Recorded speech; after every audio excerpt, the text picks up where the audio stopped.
Speeding. Speeding. Speeding.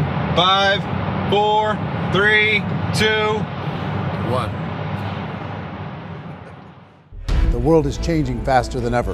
What used to take decades is now taking years or even months. What you see right now is the illusion that people have had for many decades about the workplace being this secure place to work the rest of your life. For the first time in the history of our nation, our children will not do as well as us. We've seen our friends get laid off, we've been laid off, we've had our pay cut. People are overworked and underpaid. They seem to have less time and less freedom. They live under constant pressure. This is going to be forced. And so even if your employer loves you, they may have to cut you. There's something wrong that on Monday morning, the heart attack rate increases by 35%. Technology is accelerating, job security is declining. It just doesn't seem like the old models of making a living are as reliable as they used to be. Every aspect of our lives, there's a better way out there, but we're still doing it the old way. We live in the greatest country on the planet, and there are a lot of people sitting around complaining and being cynical. Like everyone's whining about this old model, and I'm like, why don't you leave it? Look at all this over here, look at all this opportunity. Since so much of our lives revolve around our work and the way we make our living, many people are thinking there just has to be a better way. The biggest challenge facing our world today is not making money, is what are we going to do with all the displaced, unemployed people? People are afraid that they're going to make the wrong decision. People are afraid of the unknown. People are afraid that maybe I don't have the skills. Hey, sports fans, industrial age is over. It's dead. It's dying. That's why going to school to get a job is an obsolete idea. A steady paycheck is an industrial age idea.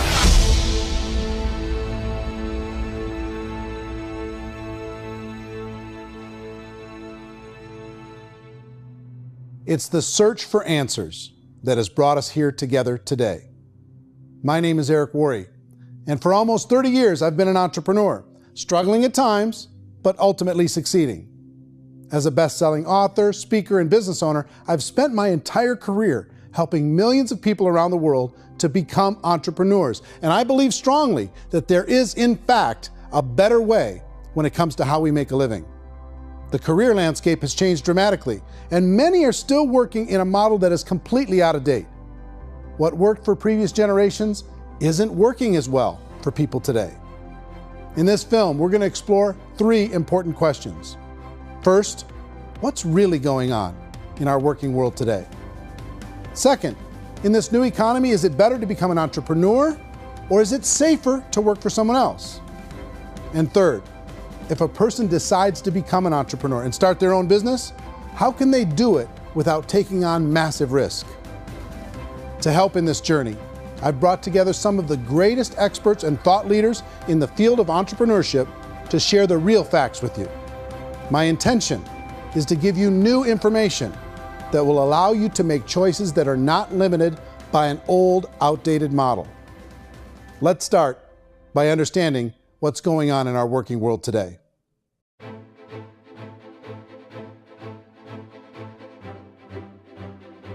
Let's look at unemployment. 30–40% of the people are honestly not working, but would be working. What our government does is if you haven't found a job in 6 months, we don't call you unemployed. We pretend you dropped out of the labor force. I've often said that unemployment, particularly structural unemployment, that's unemployment due to technological changes, is the first sign of economic growth. Think of it, 10 people live on an island. They go out every day and fish. One day, new technology shows up. A missionary brings them a net. Now, using the net, one pilots the boat, one throws the net. 2 fishermen can do all the work 10 used to. That's a 500% increase in productivity, 2 doing the work of 10, in one day. You don't have to learn a lot to learn how to throw a net instead of throw a fishing line. The island's got a big problem, 80% unemployment. But the island still has all the wealth of the fish because the 2 people produce as much fish as 10 did. Now, of course, looking back in history, these changes used to take thousands of years. And during that time, we went into farming and transportation. Some of us became doctors and some teachers and lawyers, and we developed all these new professions and new manufacturing jobs. Today, these changes are occurring literally in one day when a new technological advance occurs, and we don't have the social structures to deal with it or to retrain the unemployed people. So one of the things that I think is interesting as I travel across the country and really travel around the world is the way that we work and the way we get paid for work is changing pretty dramatically. On a global basis, everything is being turned upside down because of the rapidly advancing technologies. They are eliminating many jobs, and we have been left with many people not prepared for the jobs that exist. A lot of demand in public companies was to squeeze out all the fat and to get just as much margin as we possibly could, and fat equals humans. So this idea of job security in information age is so obsolete, but it's still taught inside our school system, and that's where the problem starts. There's no financial education in the school system, and people are still trained to be employees to work for that paycheck. This is a chart on the middle class. What's happening in the middle class, those that went to school, their incomes have been coming down for years. And parents still say to their kids, go to school, get a job. Now what happens to all those middle class people who are dropping off the ends of off the chart? Well, they become what's called working poor. And this is what happens to working poor. But they say poverty is ending. Well, poverty may be ending, but working poverty is going up. And this is food stamp usage.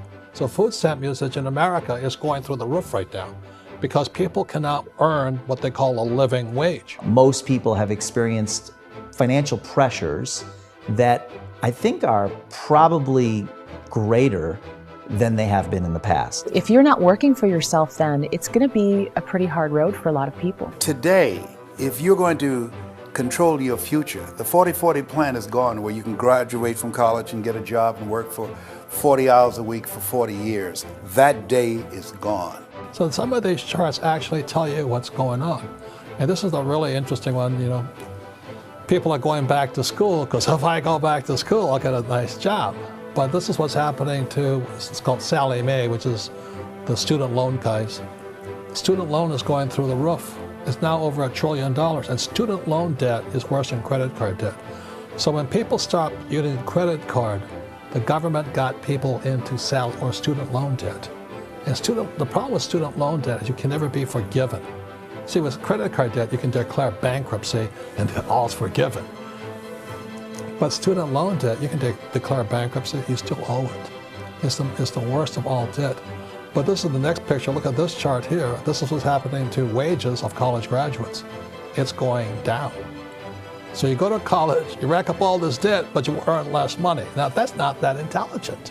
Average person who's been working a lifetime in America today is ending their lifetime at 65 with about $41,000 in assets. They earned just enough to survive. I think in the United States we have something like 17 trillion in debt. That's just the federal government debt. We got another 2 in municipal and in other, let's call it almost 20 trillion government. We've got 40 trillion in private debt. That comes up to close to 60 trillion. When you then add something we never had before, what you were talking about, when we look at the unfunded portion of Social Security and primarily Medicare, Medicaid, that, at the most conservative estimates from outside firms, Kleiner Perkins, 67 trillion and growing. That's more than all our other debt. There's less conservative estimates that say it's 84 trillion or higher. I added up conservatively $127 trillion in total debt. Debt is a financial drug. When you take it to excess, it's like taking a drug. Yeah, it makes you feel better, it enhances your performance, but at a huge cost, eventually it kills you. And so that's what happens. We keep doing more and more debt, and you get less and less results, just like a drug, until the debt gets so high that it crushes the whole system. That's where we're at, 8.2 times GDP. You know who I feel sorry for? I feel sorry for the person who dreads going to work, who is sick to their stomach on Monday morning, who hates their alarm clock, who gets a little glimmer of hope on a Wednesday because it's hump day and says, thank God it's Friday. And they live for those 2 days a week where they get to be themselves and they don't have to be around people they don't like, and they don't have to play the political game in the office, and they don't have to live this half life. The person that works 50 weeks a year just to be able to have the 2 weeks for vacation. And you know what happens to most of them nowadays? They don't have a vacation. They have a staycation. They have time off of work, but they don't get to go where they want to go because they're overextended. They've got all this debt. They got all this situation. They hate their alarm clock. They can't sleep until they're done. They have to spend most of their life in traffic.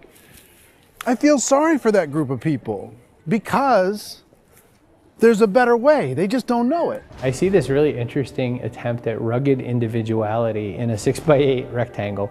And I feel like you're all the same, except for the little push pins of the pictures. There's different pictures. Yours is named Jenny and his is named Sujara, but it's the same people. And this is how they are, and they're just like the zombies, and there's no joy in there, there's no fun. There's always like the wacky woman who decorates her cubicle, and that's the most she can do there. You got to give her credits, right? The wacky cubicle woman. The basis for their life is worry. I'm worried, you know, maybe I'll get fired. I'm worried maybe my company will go out of business. I'm worried I can't keep spinning the plates on paying the bills. I'm worried about how do I send my kids to college. I'm worried, what if the transmission of my car breaks? That's, you know, 2 or 3, I can't fix it. People live in a sea of worry, and it eats at them. Those signs that people held up during the Depression didn't say looking for gainful employment in a cubicle. It said looking for work. Work is what we're looking for. Job is just a unit of measurement. Work is what we're going after. It's time to look in the mirror and say, it's not the economy, it's my economy. It's my little world of where I am. I need to improve. I'm not going to wait for the economy to come back because frankly, the economy is doing great in this country. So I'm here on Wall Street, the financial center of the universe, the financial capital of the world.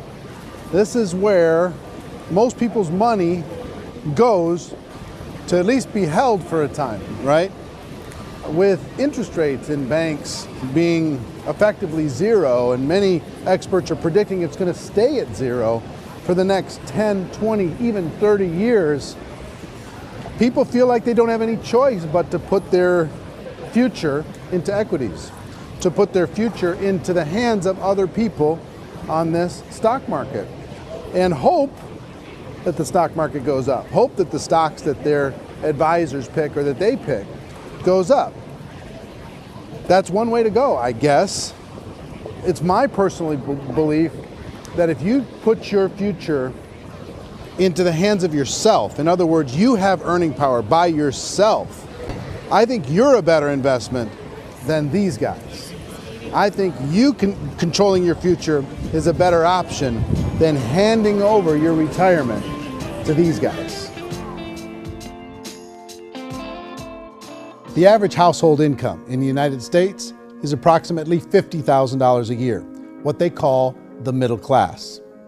To reach the top 25% of income earners, you'd need to earn at least $90,000 a year. To reach the top 10% would be a household income of $140,000, the top 5%, $190,000, and to be in the top 1%, you'd need a combined household income of at least $380,000 a year. So here's the question. What do you think would give you the best chance to move up and get to the top 10%, the top 5%, the top 1% or beyond? In my opinion, and in the opinion of many, many experts, the answer is to become an entrepreneur, to become your own boss. I think you have to be a business owner. I can't, the only time I ever say to someone it'd be great to be an employee is when they've already told me they've surrendered. I only tell people who are wounded spiritually that they should be an employee. And it's that feeling that you get when you pick up the backpack off the little Cub Scout and say, "Don't worry, little guy, we'll get you back to the camp." You know, it is in no way a kindness when I tell someone they'd be a great employee. The other status symbol really increasingly is lifestyle. And people can own their own business, maybe even work out of their house. That, I tell you, people admire that, like, gosh, I wish I could do that. The spirit of the entrepreneur is to be a risk taker and to be resourceful and unstoppable and to have a vision of yourself beyond where you are and not willing to settle for life as it is. You think about the great entrepreneurs, they're visionary, they have heart, they're willing to do today what others won't so they can do tomorrow what others can't. Personally, I don't think of the new economy, the old economy. I create my own economy. The entrepreneur's in control. I decide what the economy is going to be like. In the world of entrepreneurship, there are no limits. you can make as much as you want, depending on how much you want to work and how smart you are and how great a team you put together. There's no more lifetime rewarding business than being an entrepreneur. Why in America, where anyone could be anything, would people want to give up their freedom and become effectively a modern-day slave, told shut up and be here every morning at 7:30, leave at 5:30, and do what I tell you? If people decide to become an entrepreneur and work for themselves, they have some traditional options, but they're riskier than you might think. Any kind of a retail business, retail build-outs, is extremely expensive. Even just these small little yogurt stores where they're putting little yogurt machines and you get all the different flavors, you're spending $200,000, $300,000, $400,000 to open a yogurt shop. I would love to buy a Dunkin' Donuts, but it's a $500,000 or so to start. I don't quite have that just in case money. Risk you can lose it all, and most guys do 2 or 3 times, and even big guys like Branson, because I'm such a fan of his, half his companies don't work. If you make $1 million, your problems are going to go. If you make $1 billion, your problems are really going to go. Just the opposite. You and I know when you're making $1 million, you get $1 million responsibilities. You make $1 billion, you got 1,000 times $1 million responsibilities. And most people say, I'd love to be my own boss. 70% of Americans would love to be their own boss, according to recent polls. But they don't know how to get there. Because what are you going to do? One, you could buy an existing business. If somebody's selling an existing business, you have to ask why. Usually because it's probably hard. It's probably not making as much money as they hope. 2, they could buy a franchise. A little less risk, proven system, but it's expensive to be able to do that. 3, they could start something from scratch. And that's where a lot of people feel like, I don't have the chops to do it. I don't have the money. I don't have the product idea. I don't have the expertise. I don't have whatever it's going to take to be able to get there, and I can't risk my family to do it. So 4th, they could become an investor. A lot of people in this town invest to try and figure out a way, but you got to be pretty smart with that game too, right? Venture capitalists, who are the very best and most sophisticated in investing in new breakthrough businesses, make it on 1 out of 11. That means 10 out of 11 are mediocre or fail. Most of them fail. That's the risk there. An angel investor is lucky to get 1 out of 15 or 20. A business is a team sport.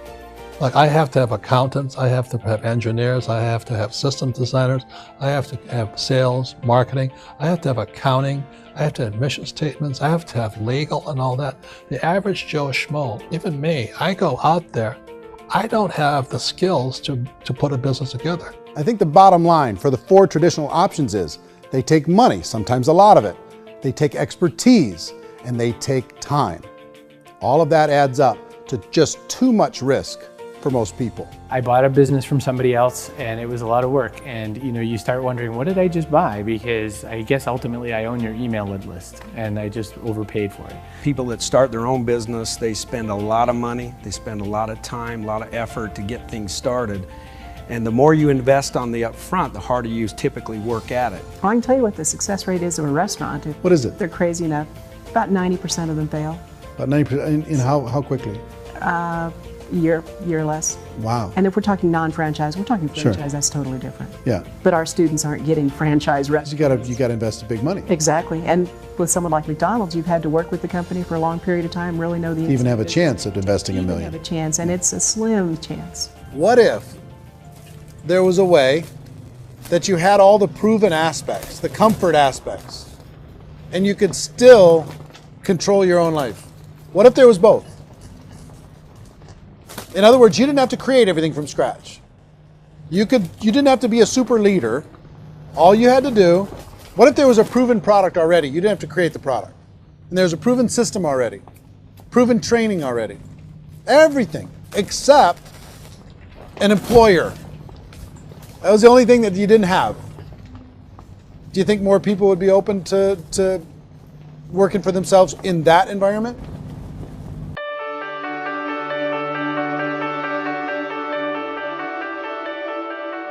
In our search for a better way to make a living, we've come to the conclusion that becoming an entrepreneur is actually safer than being an employee.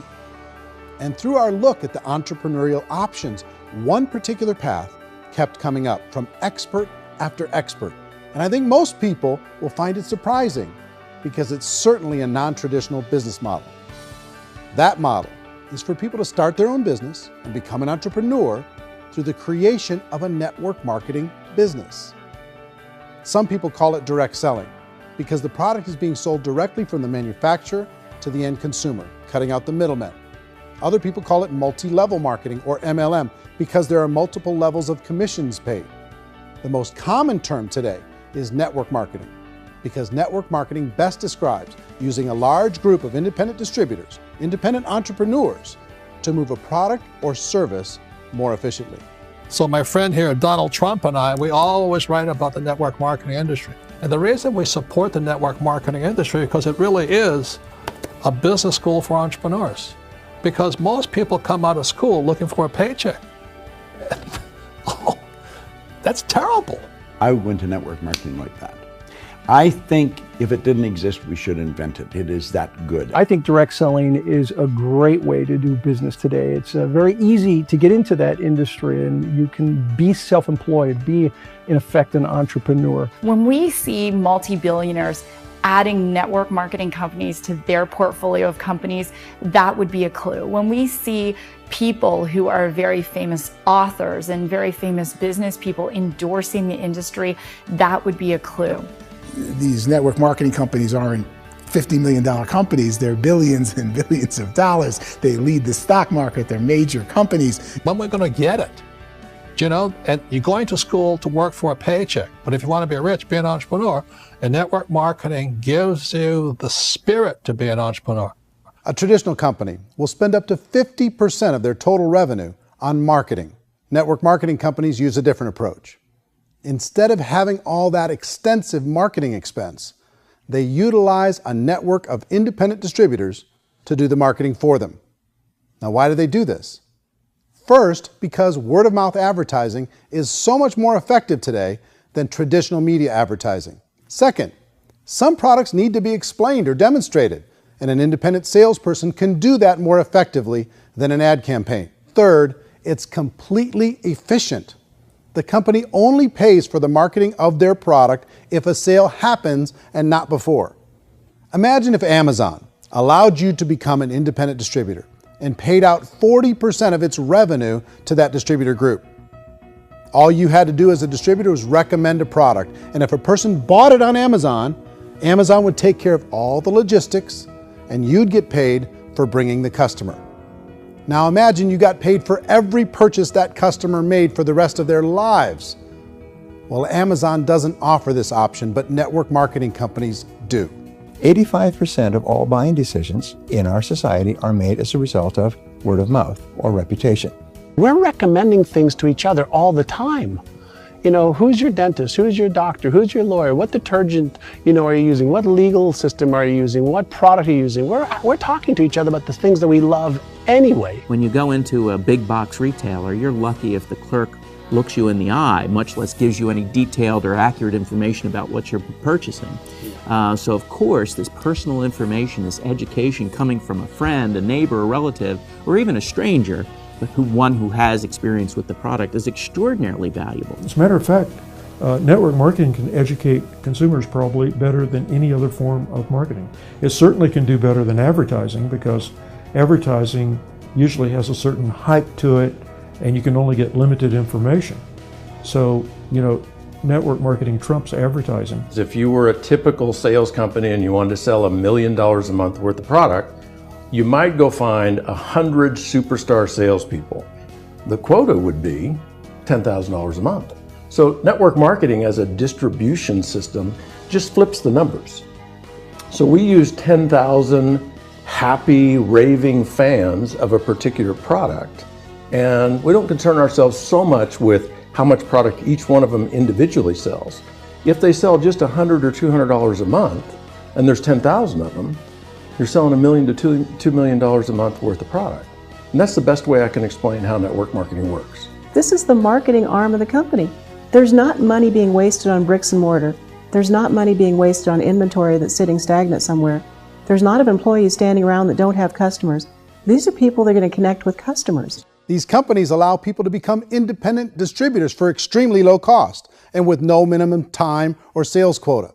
Essentially, they own their own business and can provide as much or as little sales as they choose. In other words, the distributor gets all the benefits of traditional business ownership without the risk. The advantage of network marketing is the ease of entry, the low risk, and the low startup cost, because almost everything else has very high risk. You can get in for a minimal investment. You're buying into a system that's already been proven, products or services that have been proven to work. The keys to network marketing is providing an opportunity for the masses to get involved, providing an opportunity for the average person who doesn't have the resources to start their own business.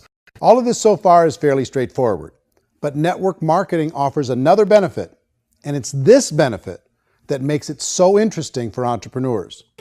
Network marketing allows a distributor to build their own network of other distributors and then compensates them on the sales created by that entire group. Direct selling is, at its base, very simple. It's the sale of a product or service to an individual on a face-to-face, one-on-one basis, just the way we're talking right now.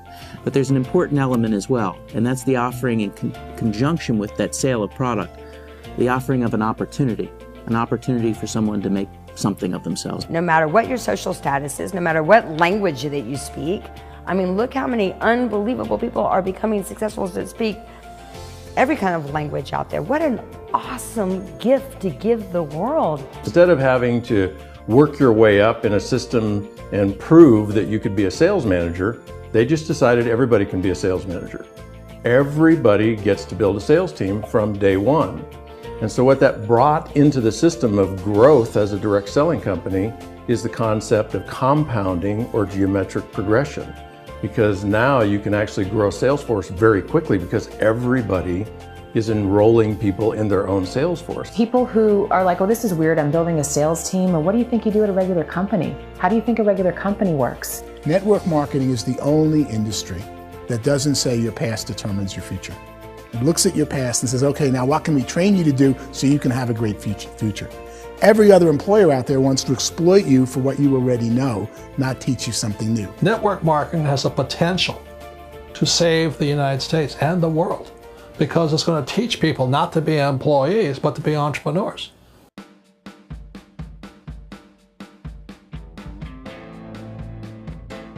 According to the Direct Selling Association, if you add up all the network marketing companies around the world, they combine to do over $178 billion a year in retail sales. To give you an idea of how big that really is, the NFL, the National Football League, does approximately $9 billion a year. The music industry does a little more than $16 billion a year, and the movie industry does about $80 billion a year. Using a conservative average, network marketing companies pay their distributors about 40% of that $178 billion in the form of commissions, which adds up to more than $71 billion a year.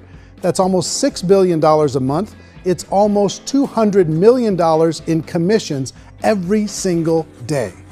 So it's certainly working, and people are making serious money in network marketing. With the growth of the direct selling industry over the last 10, 15, 20 years, we've seen a broader understanding of the channel. We have seen more and more people getting involved in the business, so our penetration in the marketplace has increased, and thus the understanding in the marketplace of who we are has increased. And we've seen non-direct selling companies look at the direct selling model and say, something's going on there. People are making money, companies are being profitable, individuals are being motivated, product is being delivered to market. Maybe we should explore this. Some people think only the people at the top make money. Well, let's take a look at that as well. In the network marketing profession, there are roughly 500 people in the world who earn over $1 million a year. If you round that number up to $2 million a year, that adds up to about $1 billion a year. That takes the $71 billion paid out each year down to $70 billion. So where does the rest of the money go? The vast majority goes to part-time people making anywhere from a few $100s a month to many thousands of dollars a month. It goes to people who choose to make it a full-time career move and earning even more than that. Every day, people are using the money they earn through network marketing to pay off debt, have more fun, and improve the quality of their lives. Everyone I know in network marketing has been doing that since the 50s. They go to work when they want to go to work. They stop working when they want to take time with their children to have a leisurely breakfast and discuss issues and driving to school. They go back to work when they get home, wherever they're working out of. The biggest thing that I've seen is people that have become much happier in their life. MLM has probably made more millionaires of more people in more countries, and I've spoken to them in 67 countries, than any other single form of business, starting from nothing. If they have a choice between working a job for the next 10 years or working a network marketing business for the next 10 years, the result of working the network marketing business will be better. A lot of people within the industry go on and make this a career and do extremely well at it. Network marketing has been nothing but good for everyone I know that's been involved with it because they did it seriously and they played full out and they've been very successful. It's been a constant barrage of success stories and people showing off stuff that they got as a result of it. How many people are involved? Approximately 16 million Americans and 96 million people around the world are currently participating in network marketing. And in a recent poll, 82% of those people report a good, very good, or excellent experience with network marketing. So people are happy.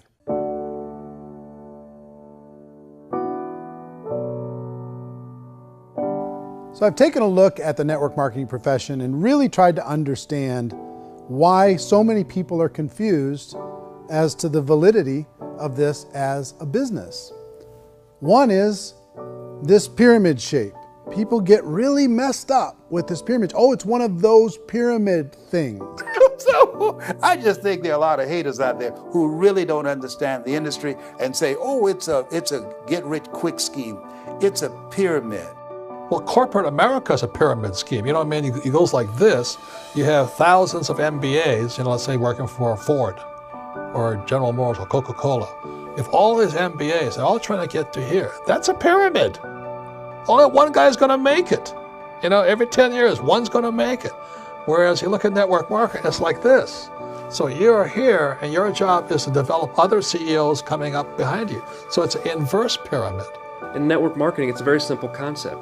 If you sell product, you get paid.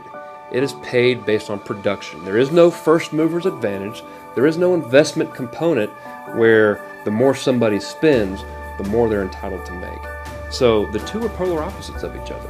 It doesn't matter what shape the company is or the compensation plan is shaped, whether it's a circle or a pyramid or a triangle or a trapezoid, it doesn't matter.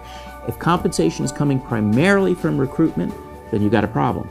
On the other hand, if an operation is basing their compensation to participants on the basis of sales, even when those sales are generated by people you've recruited, well, then you're a perfectly legitimate enterprise. That's the legal test, it's the practical test. Another issue that's been true in the past that is no longer true now is people used to be in network marketing loaded up with products that they couldn't sell and they ended up a loser. They ended up with a bunch of product in their garage, they ended up with a bunch of products sitting in their kitchen shelves or whatever, and they thought they could sell it and then they weren't willing to or able to sell it and they ended up with a bunch of stuff and they were bitter about it. There was this thing called front loading where you had to buy if you bought $25,000 worth of product, you got better commissions and all this.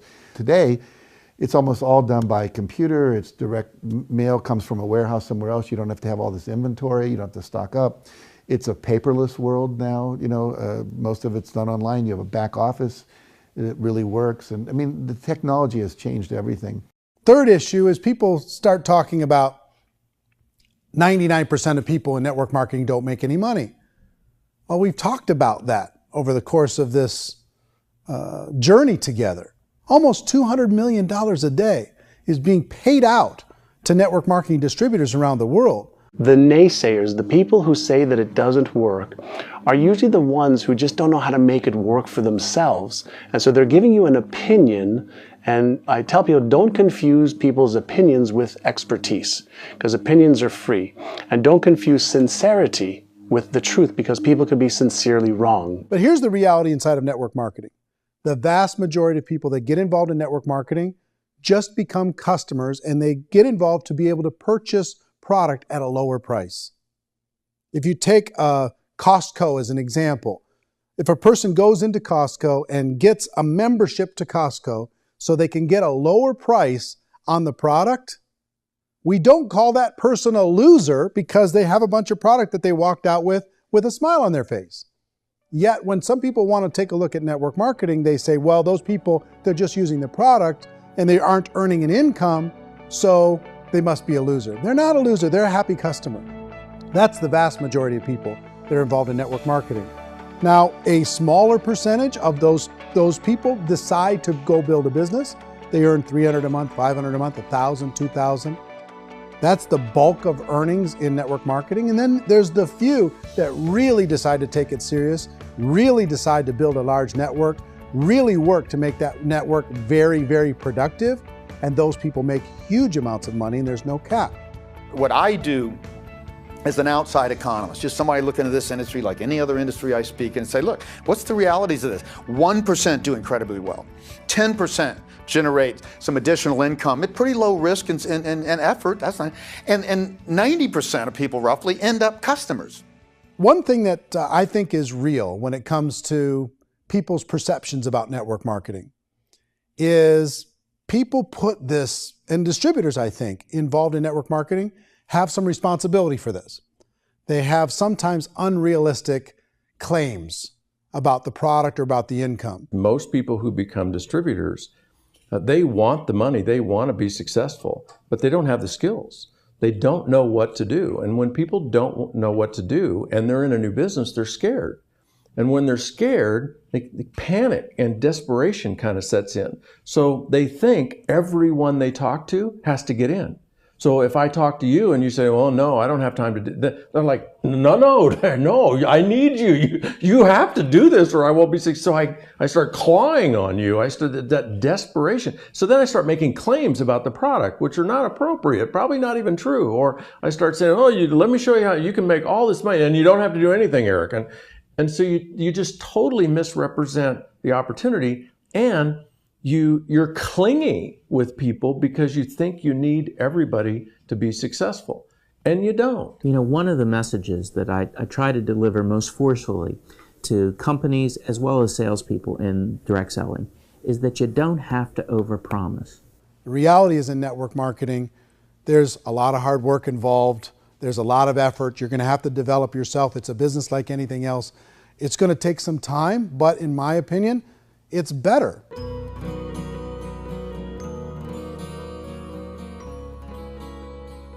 It's light years better for people starting today than it was even 5 years ago. I think it's more widely accepted now, and people understand it is a business. It is being an entrepreneur. It is being a business owner. Our belief system is based upon our evaluation of something.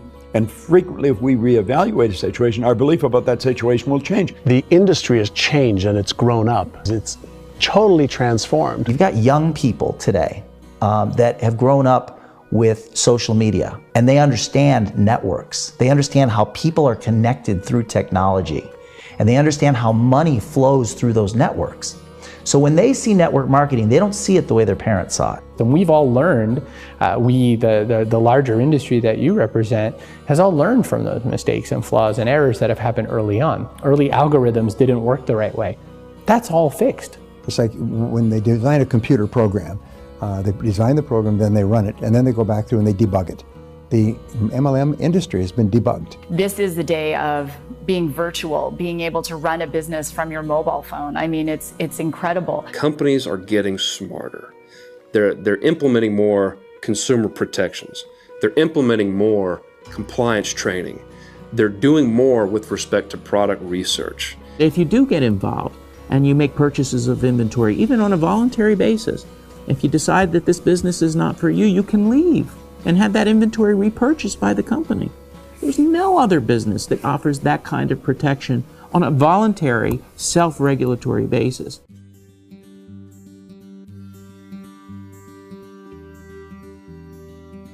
If you decide to look further into a network marketing business in order to generate more cash flow for your family, I would recommend reviewing the following 4 elements. First is the product or service. And on the product or service, I would ask 5 important questions. 1, do you like it? Is it something you would feel comfortable sharing with others? 2, is there a recognized need in the marketplace? It's hard to create a need if one isn't naturally there. 3rd, does the product meet that need? Does it solve a legitimate problem for consumers? And 4th, is it priced to sell? Can it compete in the marketplace? And fifth, is it priced for profit? Is there enough margin for the company and the distributor to be able to generate income for the long term? If you can answer the questions on the product to your satisfaction, the next element to consider is the company itself. Is it well run? Do you believe in the founders or the management team? Do you feel they have what it takes to go all the way? See, it doesn't matter how good the product is if the management can't take care of the company. Good management can change with the times. They can handle adversity. They can make good decisions. Make sure you choose a company that can serve you for a long time. The third element to consider is the compensation plan. And with that, there are 3 important things to look at. First, a brand new person needs to be able to generate some money fairly quickly. It may be an obvious reason, but you can probably imagine the ripple effect of a distributor getting involved and having even a small victory fast. That can only help with the overall success of the organization. Second, a person should be able to develop a moderate part-time income in a reasonable period of time. As they develop their network and as their sales grow, they should be able to enjoy more benefits. And third, for the people who are really serious, for those who decide to really go pro in the network marketing profession, there should be the possibility to make a serious full-time income if they work hard and are committed to developing their skills. If you're comfortable with the product, the company, and the compensation plan, the last thing you should look at is the support that will be made available to you. Does the company have a website? Does it have a solid online reporting tool? Do they have comprehensive training available? Do they host events to help you build your business? If you decide to do this, what kind of a support system can you plug into? Choosing a network marketing company is a personal decision. But evaluating the 4 elements of product, company, compensation plan, and support is a great place to start. Is the company promising that you're going to get rich quick or that you can make a lot of money without a lot of effort? That's a red flag. Is there a product that you really believe in that you think can be sold? Or are you being told by salespeople or the person who's trying to recruit you or by the company itself that don't worry about the product, all you have to do is recruit other people into the business? Red flag, warning sign. If you're hearing that, take a second or even a third look. Get to know the customers, the products, the business, have some success, and see where the opportunities might take you to move up in the organization. You want to find out how concerned are they about my education, my training, and my development? Is there a space for me to grow? Most important question. Learn everything that you can about the product. Make sure it's something that you believe in, and learn everything you can about the industry and work that system. You have to be very passionate about whatever that company is doing. I would get involved. You can always test drive anything, you know, the product, the service, the community, and then lean into it a bit. If it feels good, then lean into it a lot. Behind me is the Lincoln Memorial. And this is a place where Martin Luther King Jr. had his famous "I Have a Dream" speech. And at that speech, he talked about his dream for equality for everyone around the world, and that's a noble dream. But I think more people need to remember what it was like when they were kids and the dream was still alive in them. Before it got beaten out of them by reality, by this paycheck, by these responsibilities, and by having to live for this job to pay the bills. I think people need to remember that, go back to that. Once they know that there's a better way, I think their future is going to be much brighter. They can live a better life.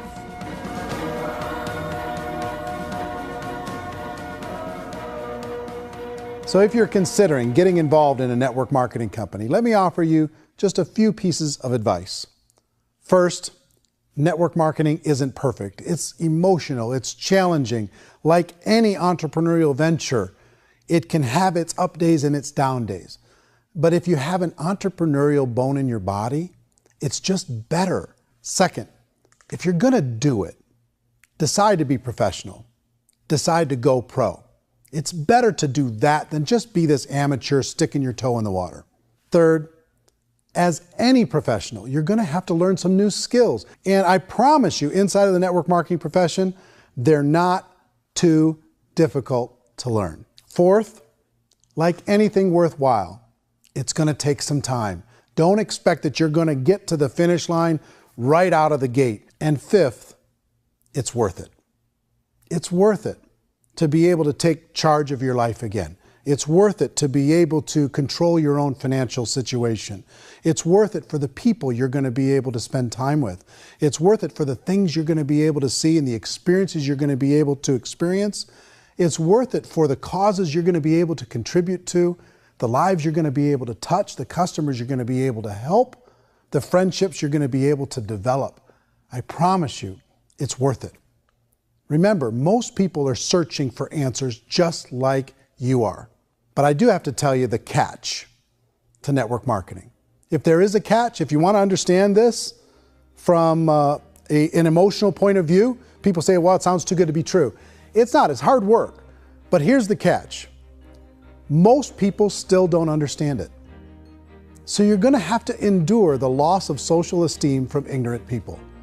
The uneducated will think less of you. Now, if you can handle that, you're on your way. If that's going to destroy you, you know what? Entrepreneurship in general probably isn't in your future. If you can face that catch, you can become unstoppable. I want everyone to really contemplate this if they're not in network marketing. You're in a job, you probably have a mortgage, you have rent, you have debt, whatever's going on. You're in a prison. You work just hard enough to keep them from firing you, and they pay you just enough to keep you from quitting. Come on! I've been there, done that, and bought that t-shirt. In network marketing, if you run into failure, it's really just a homework lesson for yourself. There's no one to blame. You really have no excuse not to be successful. You just don't. People don't want to hear that, but there's so much available to you. If you want to be a good network marketer, be a student to the people above you, be a fellow traveler to the people on the same level, and be a teacher to those below, and know when it's appropriate to do which. People who are not afraid of asking people to buy things, or not afraid of persuading people with a chance they may say no, these people own the future. Nothing happens until something moves. So you got to go move, you got to go do something, or nothing's going to change in your life. In the beginning, you're going to do a lot of things that you don't get paid for. But as you go down the road, you get paid for a lot of things that you don't do. And your job is rehabilitate the spirit, the entrepreneur spirit in all of us. You get it back. Either give it a strong yes or a strong no, but no wishy-washy, dilly-dally stuff in the middle. There's dreams and there are nightmares, but I believe that the biggest nightmare of all is when you don't pursue your dream. You're going to see some monumental growth in this profession. It's an exciting, exciting time to be involved with the network marketing profession. The next 10 years, I see just exponential growth. When that tipping point comes, it's not a matter of asking somebody, have you ever heard about network marketing? You're really asking them, which company are you building your wealth in? We are here to fix the world, to improve relationships with other people, to improve other lives. And the real reward comes as an entrepreneur in any level from teaching somebody something and watching them soar. There is no greater reward.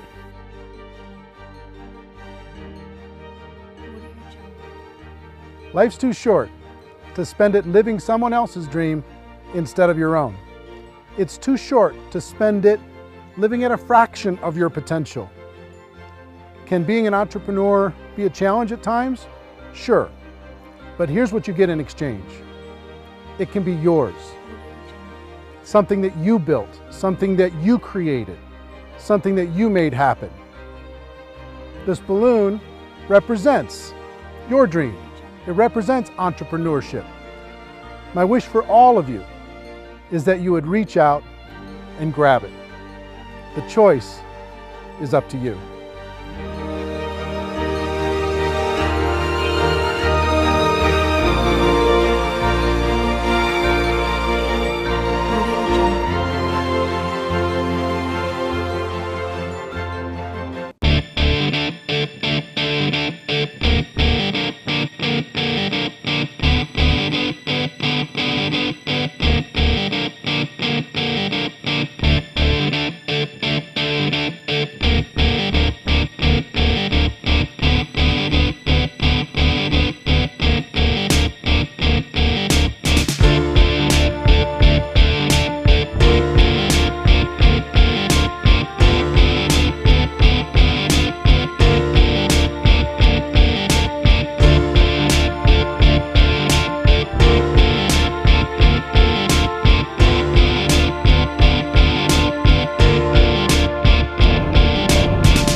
mention the word scam?